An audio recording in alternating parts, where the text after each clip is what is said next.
Hi everyone, welcome back to Prakasam tutorial.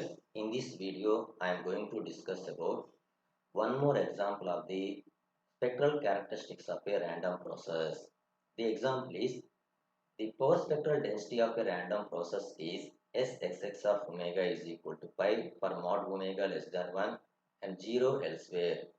Find its autocorrelation function. So we know that the autocorrelation function is inverse Fourier transform definition. The autocorrelation function is 1 by 2 pi integral minus infinity to infinity s xx of omega e power j omega tau d omega. So now we are given that s xx of omega is pi over minus 1 to 1, and applying the given data here, r xx of tau is equal 1 by 2 pi integral minus 1 to 1 pi into e power j omega tau d omega.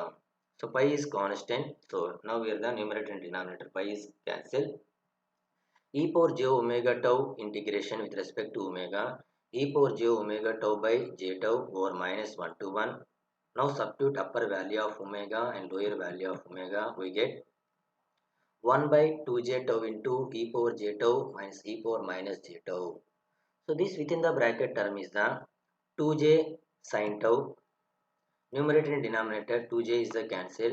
Therefore rxx of tau is equal sin tau by tau. Sin tau by tau is the sampling function which is equal sum of tau.